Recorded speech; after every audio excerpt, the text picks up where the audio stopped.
I'm Sarah Jane Dias, and this is me in 2007. I was 62 kgs, and my vital stats were 35, 28, 38. This is, oh, and I was 5 feet 9 inches tall. This is me in 2016. I'm 52 kgs, and my vital stats are 36, 26, 36, and I'm still 5 feet 9 inches tall. Why am I telling you all of this? Well, I love talking about myself. No, I'm just kidding. I'm telling you all of this because in 2007, at 35, 28, 38, 62 kgs and 5 feet 9 inches tall, I was told on multiple occasions by many people, mostly in public work-related scenarios, that I was fat. And in 2016, at 33, 26, 36, and 52 kgs, I get told on multiple occasions in work-related scenarios that I'm too skinny. What's interesting to know, and that what not too many people know, is that in 2004, I met with a really bad accident. I was hit by a car. I was misdiagnosed by the doctors who were treating me, and a result of which was the weight gain and various other medical issues. And also what's interesting to know is that in 2007, I got taken off my first TV show because I was told that I had put on too much of weight. And in 2016, I was not given a role in a film because I was told that I was too skinny. Why am I talking about these labels? I'm talking about these labels because, as mentioned before in the wonderful introduction, I was told these things and they deeply affected me, as they would affect anybody else. They made me feel like I was less of something. They made me feel insecure. They made me feel underconfident. They lowered my productivity. And more than anything else, they made me feel imperfect, as though there was something wrong. And I'm not the only one who faces these issues. Following years weren't so easy. There were various mental and physical issues that I developed. I developed an eating disorder. I would starve myself on weekdays and then binge eat on the weekends. I would not eat any carbs during the week and then again binge eat on the weekends. The most horrendous thing I did was to actually eat one meal a day and then binge eat on the weekends, and as a result feel really guilty about it Monday morning, and then the whole cycle would start all over again. At that time, I had a trainer who was labeled as having the perfect body. And he sold me the idea of fat burner pills, which I took. And the fat burner pills, along with the generally unhappy hormones from not getting to eat as much chocolate as I wanted to, made me develop PCOD. Polycystic ovarian disorder is a serious ailment, and a lot of women in our country and around the world suffer from it. The leading cause for PCOD is unhappy hormones and stress. Basically, what I was trying to do was I was trying to achieve this perfect body and be thin because it's what people told me I needed to be in order to be happy and in order to work.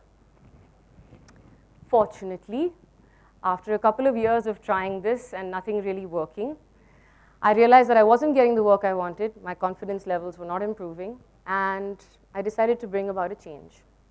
So I did what I would like to call the consistent, persistent perspective change. I call it the consistent, persistent perspective change. Yes, I like saying it over and over again. I might put it on a t-shirt. It's hint, hint.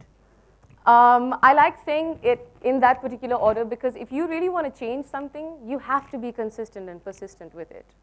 And I'll explain what I mean about perspective as well. When I would say that I was on a diet and I labeled it a diet, I would feel like I was holding back on something.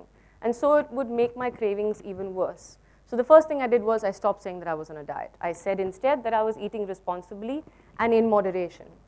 Another thing that I did was that I changed my perception of what it was to have a perfect body, because I truly believed that you could only have a perfect body if you went to the gym, which is not really the case. So I head outdoors and did things that generally made me happy. I went trekking, I learned kickboxing, I learned ring boxing, I went spinning, I went swimming, and eventually I found yoga. I think it's safe to say that I can credit the biggest change of my life to yoga. For those of you who practice, you will know that, and for those of you who don't, what are you waiting for? You will know that it not only makes your body flexible, it also has a similar effect on your mind. Also, it reintroduced me to my happy hormones. So by being consistent and persistent and changing my perspective, I found myself generally happier. And I'd like to share another really interesting tool that I found both in my acting workshops and in some of my therapy workshops. It's called mirror work. Now, what happens when someone labels you?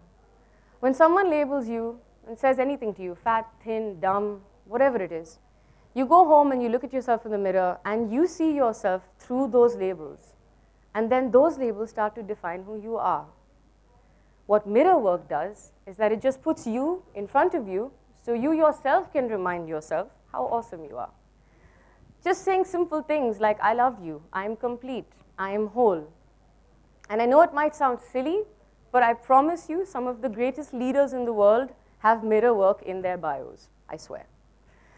I'd like to go back to a word that I used earlier, imperfect. And on the subject of perspective change, I'd like to ask all of you, if you can see the word from another perspective. Is there another word that you can see in there? Exactly. Wow, great self-esteem in the room. Exactly. I couldn't see that for the longest time because of the labels that were put on me. And my self-esteem really suffered. So, as I said, through this journey of mine, I found myself generally a lot happier. Before I came here today and before I wanted to give this talk, I decided to do a bit of research to see if I could find some facts and figures to support the conversation that I wanted to have.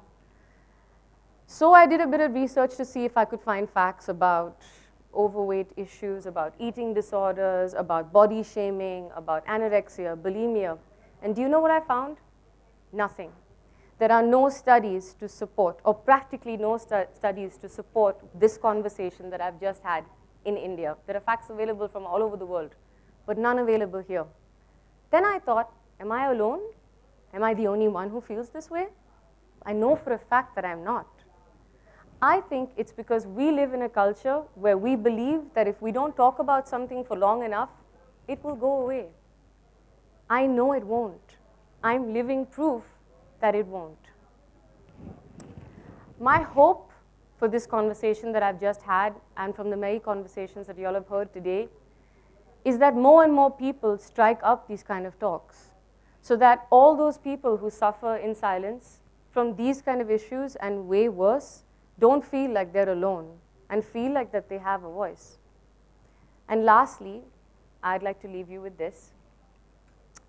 Labels and tags were meant for clothing and social media posts, not for people. Thank you for listening.